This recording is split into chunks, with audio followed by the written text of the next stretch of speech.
Nature-based solutions are about working with nature to address the climate crisis. We hear a lot of talk about human ingenuity and how different technological advancements will save us from global warming. But what we often forget about is nature's ingenuity. While humans have only been on the earth for about 200,000 years, nature has existed for more than 3 billion years. During these years, nature has come up with some pretty amazing innovations. Just think about forests. They help keep our climate stable by absorbing and releasing carbon dioxide. They clean our water, and they provide a home for more than half of the world's land based species. After oceans, forests are the world's largest storehouse of carbon.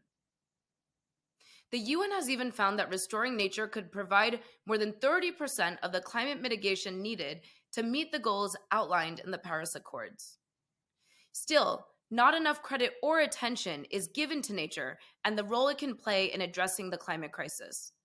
In fact, only about 0.5% to 1.5% of global climate financing is directed towards nature-based solutions.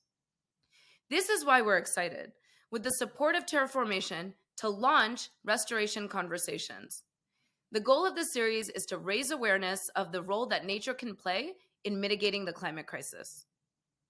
In this first episode, I will be talking to Yushan Wang and Tim Kelly. Let's get right into it.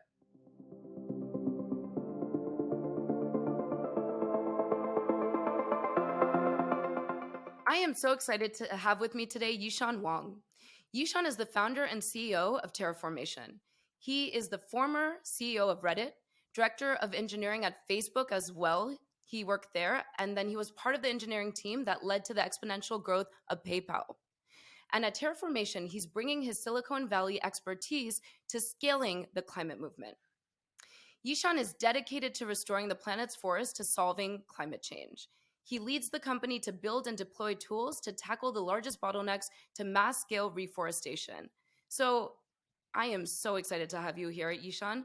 Why did you choose something like this? Somebody with your Silicon Valley tech background, you decided to focus on nature-based solutions, maybe not so glamorous, versus something more high-tech like direct air capture or renewable energy. Give us the kind of thinking that led to the emphasis on nature-based solutions for you. Yeah, so I didn't actually come to this from a specific nature-oriented view. I mean, like, yeah, I like nature, like everyone does, right? Like the romance of forests and that sort of thing, right?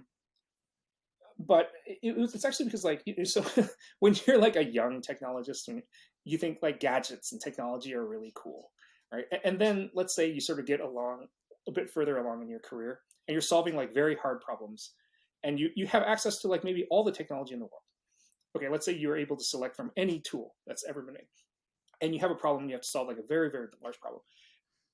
And you sort of have this like bitter realization that like fancy gadgets and new technology are like the main source of your headaches, right? Like if you're trying to build this data center that can, serve like, I don't know, like a million requests a second or something, just like some like unprecedentedly huge thing, which like I think I've had this experience like 2 or 3 times at least in my life, like where I had to help build some system that was just like serving enormous amounts of throughput. You would almost always have a vendor who would say, hey, I have this like new high-tech component that you can use that has like performance characteristics that are like really good. Like, at one point at Facebook, there was like some special like flash memory that was faster than everything else. But because it's new, the bugs haven't been worked out yet.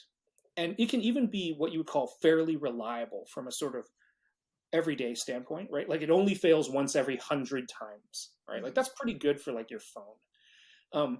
But if you build this thing where you have a billion of these components, like a 1% error rate is just like untenable, right? Then you have like, right, like what is it like? That's like 10 million defects, right, per some unit of time. So the mean time between failure is just like very, very high. And so you have this bitter realization that if you're going to solve this big problem, you have to use like really old, boring, reliable components, right? Like you don't get to use the fancy thing, right? Like, and so it was always like that. This is like my repeated experience. It was always like, this like old, reliable thing is the only thing that works, and we just have to like order a million of these components and like put them all together. Right. And so I do think that people have this sort of cognitive bias where because climate change is such a huge, daunting problem, and because we have solved other large problems by developing, extreme technology, like for example, like going to space, right? When you think of like space age, or like, this is developed for NASA, right? Like in order to get to the moon, we have to develop all these like new technologies. So a lot of people have this cognitive bias where it's like, if it's a very, very hard problem, you're going to have to develop even better technology, right? Like higher technology. But climate change is ultimately like a pretty simple problem. It's just very, very large, right? Like we have too much CO2 in the air. Like we put it there through pretty low tech means. And there have been times when the concentration of CO2 in the atmosphere was this high, and it was removed through low tech natural means. And of all of the solutions, they all have risk, right? But like the one that we actually understand the most is trees and plants and how to grow them, right? We don't know everything about them, but compared to everything else, we know more about trees and plants and the things that go wrong with them and how to correct those things, that there's going to be a lot of other scaling issues. Like, I talked about like how to build, like it would basically be like the largest and most complex supply chain ever in the history of mankind, actually, to do this. And if you're building that, you don't want the thing that you're supporting to be like some sort of complex thing that we just made, right? Because like if there's some problem, then like boom, the whole thing fails, right? Like with trees, you have a lot of diversity in species. You have a lot of well understood characteristics that you don't have to have a PhD to understand them, right? Like you can. It's not like nothing, right? But everyone can learn about it, right? And so I think in order to undertake an enormous effort, you have to simplify everywhere else possible. And so I think trees, forests are actually, they're actually fairly complex, right? But they're less complex and they're more well understood than almost anything else that we have. Absolutely. Nature-based solutions is viable, it is attainable, it's present right now. So what is the status of it right now? Why isn't it being used more regularly? Why aren't we deploying it more at scale? Is it because of the risks associated with it? Can we talk about the risks and the potential around nature-based solutions today? Actually, I think if you were to look at all of the climate solutions that are being deployed today, nature-based solutions might actually be further ahead than everything else. And that's to say, actually, that very few climate solutions are actually being deployed today. Many of them are either in research phases or prototype phases or just being talked about. Like you hear a lot about them. Certain solutions will get a lot of press, but in terms of how widely they are being scaled and how much carbon they're actually sequestering, there have already been millions of acres of trees planted. And that by itself is sequestering huge amounts of carbon. And it isn't being done under, I guess, what you would call like super publicized, high profile events. It's lots and lots of groups that have already realized the need to do this for many reasons other than climate change, who have been doing it and scaling it for many years now. So I would say like it's actually more of a matter of perception, and both the perception of how much is being done and how much more can be done, and how much it can be scaled in a more straightforward manner. Sure. And you're already touching upon my next question, which is what do we need to do to scale nature-based solutions? And it's evident that there's so many great groups and people that are already involved in this space. We're talking about not-for-profit, we're talking about for-profit, but what can we do in terms of more private and public support, these kinds of partnerships, and really getting government behind it as well, getting the policymakers to speak on it more, to see these solutions really come into fruition? Well, so we've been talking to groups working on this all around the world.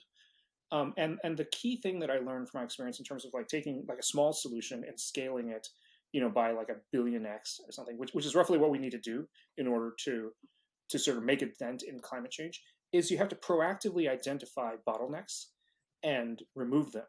And so we've been talking to groups and we asked them, what would it take to do 10 times more next year than you did this year? Right? The normal mindset of almost any organization in the world working, right? Like if you're a company or whatever, you're trying to do like a good growth year is like 30%, right? Sure. But what if you had to do 10 times as much? And if you think about it that way, certain things come up, right? And they're different for each group. Some of it is lack of skilled personnel or trained in doing it. So they have good groups, but they need, maybe to teach 3 times as many people to do what they know how to do, right? So there's like a training element, like recruiting and training.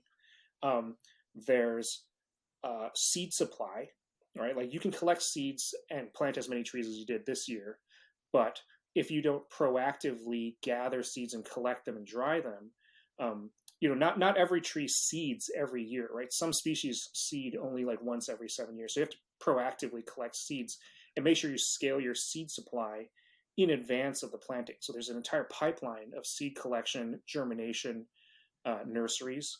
And so there's scaling that pipeline, scaling tools, just like making fairly simple tools available. And that's both like technology, like software, hardware, as well as, there's simple things like nursery tables that improve throughput an enormous amount. Like it's like this very simple sounding thing.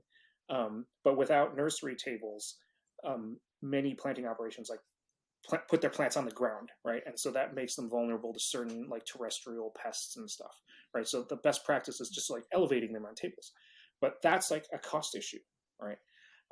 And so there's a whole bunch of bottlenecks that are just about production. They sound very simple, right? But Right. the thing that I learned is that if you want to scale something very, very big, there are all these simple things that you need to do at huge volume. And suddenly that becomes like a very complex, or I would say like non-trivial, like logistics and production and supply chain problem, right? Like you can have a very successful technology, but it can take an enormous amount of effort to build like a global supply chain and infrastructure effort. And so I think if you're a government, you want to focus on providing the resources to overcome those supply chain challenges, right?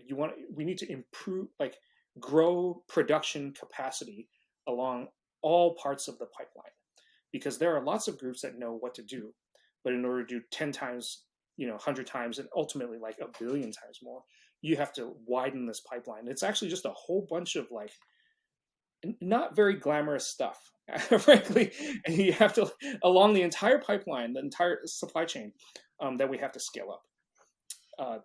So I think like any groups that are about funding or policy, things oriented towards just improving the supply chain, improving infrastructure are the really important things to focus on, because there's lots of groups, lots of people who are willing to work on it, and they need that kind of support.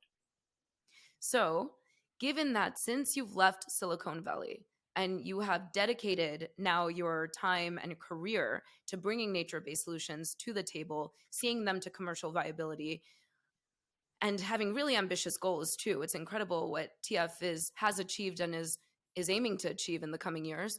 From a scale of from 0 to 100, how likely do you think it is that we will be able to solve the climate crisis? I think it's 100, absolutely. So I'm sort of like this short-term pessimist, long-term optimist type thing. I also believe very strongly in the sort of accomplishment potential of human beings in the collective. I think like people working together can accomplish like really, really amazing things. Like all you have to do is like go look at some huge engineering mega project or something. Like if you look at like the Hoover Dam, right? It was like built in like the 30s, right?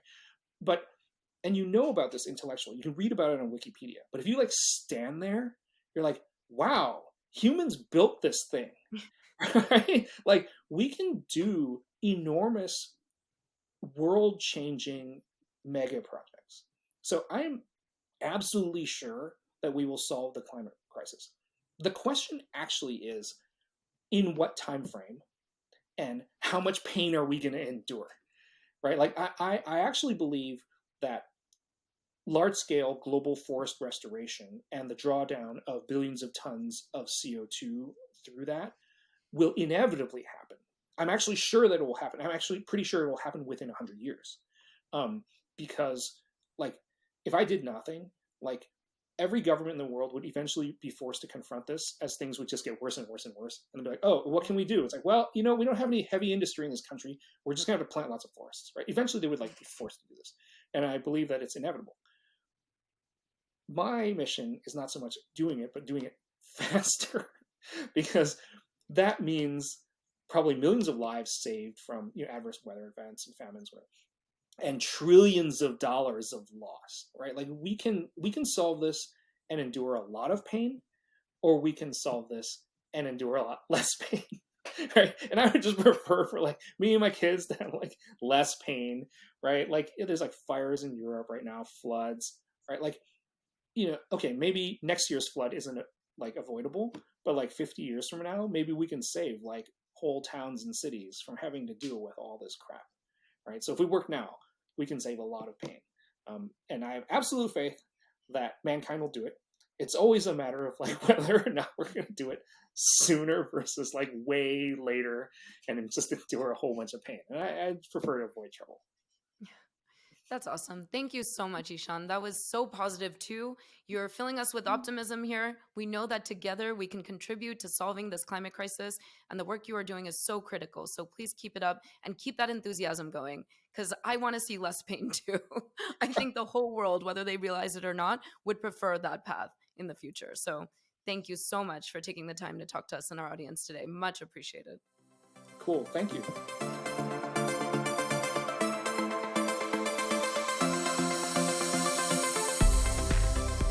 I am thrilled to have here with me Tim Kelly. Tim is the former president of National Geographic and known for turning National Geographic into the global broadcast network that we enjoy around the world today. Tim is also the executive director of Earth HQ and co-founded the Global Commons Alliance, which is an unprecedented network of over 50 organizations from all over the world, like the Nature Conservancy, World Wildlife Fund, WRI, and many more. So we couldn't be more excited to have you as one of our first interviewees for Restoration Conversations. Thank you for being with us, Tim. Thank you, Shweta. So you are the perfect person to ask this first question to really set up an understanding of what we actually mean by nature-based solutions. What is that actually? Well, I wouldn't put myself as the expert on all things nature-based solutions, but I do think that it's an important area of emphasis right now, given that there finally is some broader understanding of the peril we're in because of climate change.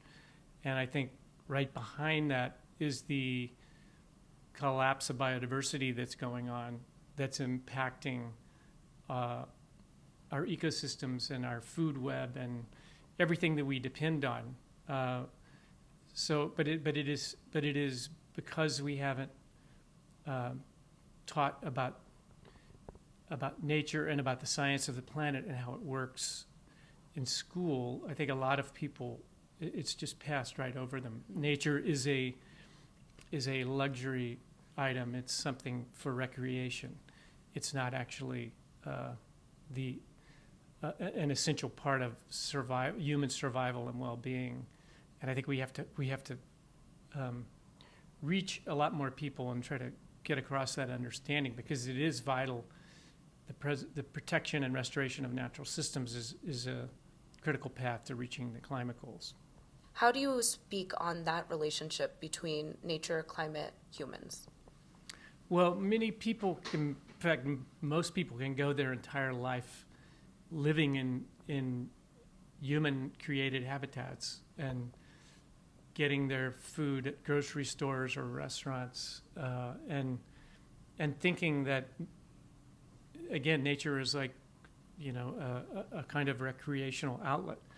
But I think we just have to work at getting that information across about how the planet works, how dependent we are, that the economy is, a wholly owned subsidiary of the environment. The environment provides everything. The food, the products that we depend upon, the beauty of the world, and I don't want to go without mentioning the intrinsic value of nature. I think we tend to talk about nature as if it's not usable, if it's not eatable, we don't care about it.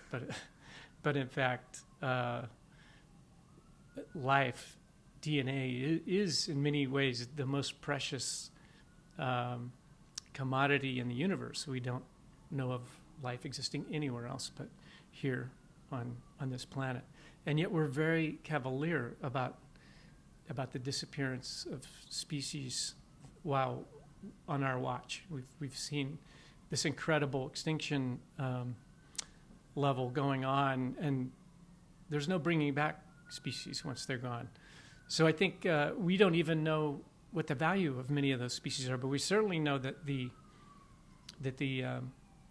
value of nature, of intact ecosystems, in terms of human well-being, human health, is absolutely vital. They're inextricably woven together, and we just have to reteach ourselves now to be stewards of nature in order to be able to continue with a prosperous and healthy human society. Really beautifully put, and it sounds so obvious when you say it. So that's what we're trying to do, is to get this messaging out there, because I think we're just being complacent with our relationship with nature. And so it's really up to those who are working in the space to raise that awareness and communicate about that importance of how we are one with our planet, and how without nature there is no future. We can't survive. So who is working in this space? Who are the players that are really involved in bringing nature-based solutions to the table? Of course, one of the big stories is the importance of indigenous rights and indigenous people in terms of having more control of large swaths of the natural world. Indigenous groups do a better job of stewardship, and so there's a big movement on to try to encourage and give them more rights, and to also to hear their voice, and to be able to report on what's happening on the ground around the world, and in places like in the Amazon and Congo and Indonesia.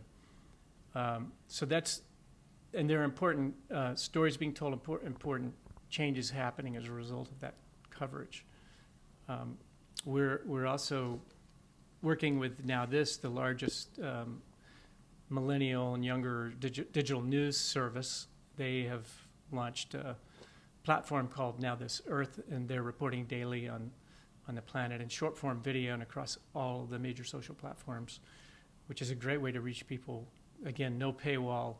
It's easily accessible in short bursts, the way people consume information today.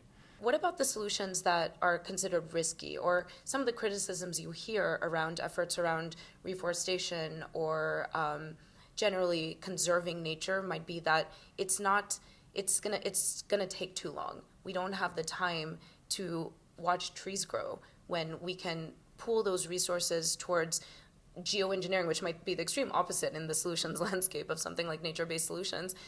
How do you feel about that? Is there room for all of these solutions in our toolbox? How do we think about prioritizing? Where do nature-based solutions fall in?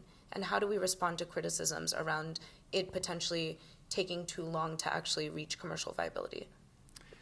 Yeah, I think nature-based solutions are the most, they are the low-hanging fruit in many ways. The protection and restoration of natural system, the replanting of forests, and rehabilitating ecosystems. It's I think that the evidence shows those are the easiest path to go by, and we while we are we don't have much time. We're on a very very short runway in terms of the carbon budget that we have left to stay within even 2 degrees. I think that those are still should be the first choice. I think that, I think it's natural in this day and age of high tech that we expect instant solutions. Yeah. There may be, let's hope there are some really efficient geoengineering tricks that will enable us to go a little more rapidly on the path. But in the meantime, protecting our forests and restoring habitats and maintaining those huge carbon sinks that exist now, including the ocean, by the way, that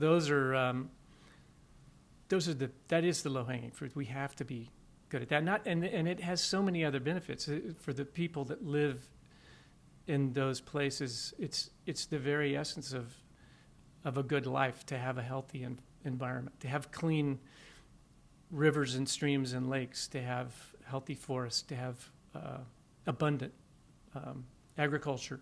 Those are all dependent upon us maintaining nature, maintaining those services that nature provides. How do we do that? As somebody who's been working in communication for such a long time, what have you learned? How are we going to succeed in crafting a narrative that reaches the widest range of people? Yeah, I think nature is a crossover topic for reaching new audiences in many ways, because there are huge audiences for natural history, for the beauty of nature, for exploring nature, and even very conservative audiences that may not be on board with the climate discussion, in many cases appreciate and love nature. And I think it's a bridging topic that we can use to bring people in. I think everybody loves to enjoy the beauty of a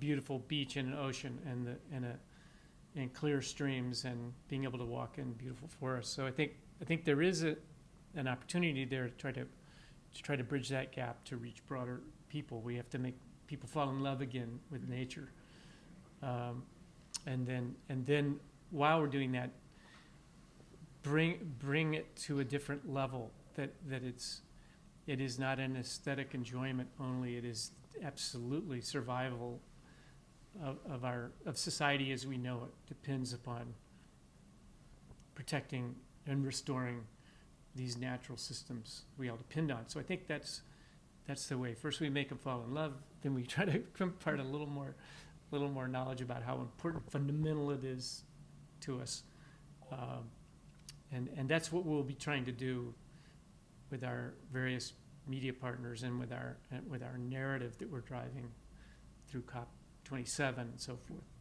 How do we continue to build strong relationships so we can accelerate some of these solutions? Well, I think one thing we found for sure is in our storytelling that solution-oriented stuff really works. I mean, there's a lot of gloom and doom to talk about in the environmental space right now, but it doesn't carry very far. People are already worried and they turn it off. So I think the solutions-oriented stuff is really exciting to see that does engage people and does get reach. And when we look at the numbers every day on social media, we know that those kind of solutions-oriented stories are important. So that's one of our main focuses is trying to, on the one hand, tell those positive stories of companies and people who are out there trying to make a difference and doing really positive, new, innovative things. Okay. Well, thank you for sharing that. I think that has been incredible knowledge that you've shared about nature-based solutions, the nature of nature-based solutions, no pun intended. Sorry, don't cringe. And how to communicate this to truly accelerate what is happening already and what is coming in the pipeline, to see some of these solutions really enable us to collectively come together and solve the climate crisis. So thank you for your knowledge. Thank you for all that you do. Thank you.